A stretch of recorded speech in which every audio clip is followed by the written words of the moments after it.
So we were discussing about the discussion guiding techniques. The next technique is teacher has to clarify any controversial statements put forward by students in order to avoid misinterpretations. So ഒരു ഡിസ്കഷൻ്റെ ഇടയ്ക്ക് പല കാര്യങ്ങൾ വരാം അല്ലേ. ചിലപ്പോൾ വളരെ sensitive ആയിട്ടുള്ള ഒരു ഏരിയ കയറിയെന്ന് വരാം, അല്ലെങ്കിൽ തെറ്റായ ഒരു ഇൻഫർമേഷൻ വന്നെന്ന് വരാം. So if anything such happens, the teacher has to correct or has to clarify such situations in order to avoid misinterpretations of the students. The teacher has to ensure that opinions are exchanged between group members rather than merely to the teacher. So പലപ്പോഴും group dynamics proper അല്ലെങ്കിൽ കുട്ടികൾ പരസ്പരം സംസാരിക്കില്ല, അതിന് പകരം ടീച്ചറിനോട് മാത്രമായിരിക്കും സംസാരിക്കുക. So such situation should be avoided. The students should actively interact between each other. So here the teacher should ensure that the opinions are exchanged between the students and not to the teacher. If a student requests time for thinking, it is to be granted. So in between, if they need time for thinking, it is to be granted. Any deviations from the topic is to be redirected. So sometimes people may talk and sometimes the topic may entirely change. So if in such situations, it has to be redirected back to the main topic.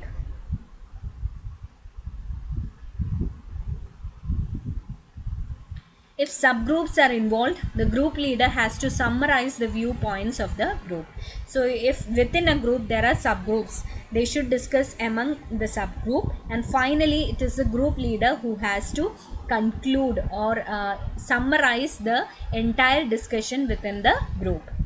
Discussion ends by a concluding note by teacher, which includes summary of the discussion, statement regarding the fulfillment of objectives, and words of appreciation for participation. So finally ഒരു discussion conclude ചെയ്തതും ടീച്ചറിൻ്റെ role തന്നെയാണ്. Here she has to summarize the discussion. She has to state whether all the objectives were met, and finally she will also have to congratulate students for participating in the discussion. The teacher should give and obtain suggestions for future discussion. So in order to conduct a future discussion, opinions or regarding the topics can be given by the teacher. So that was about discussion and the techniques in order to conduct a discussion. Now let's see the advantages as well as the disadvantages of discussion. Advantages include it is an excellent student-centered method of teaching, as students are the major participants. Active participation of student ensures better learning, better retention and recalling of the topic learned. So since students are participating, they may learn better, they may retain better, as well as they may recall better. Acceptance of students' opinion and suggestions enhances their self-esteem.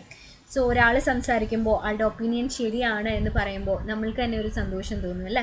So when view points R accepted, it may increase the self esteem of students, develop problem solving, team building and social skills, as well as self expression skills. So whenever group discussions are included in this curriculum, it improves certain things, which is problem solving ability, team building ability, social skills, as well as self expression skills.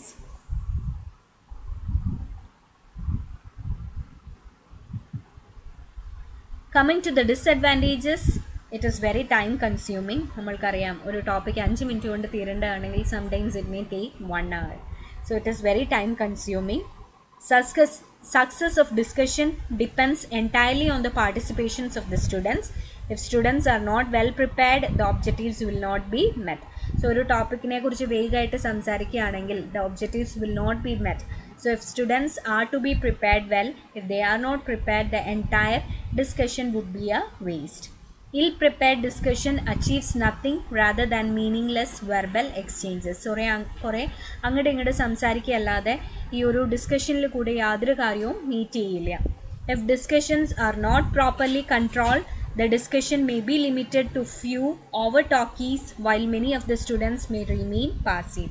So as we said earlier, few people who may talk more may control the entire discussion. So in such situation, it is the responsibility of the teacher in order to allow the passive students to talk better and involve in the discussion. discussions are less efficient when number of students or subgroups increases.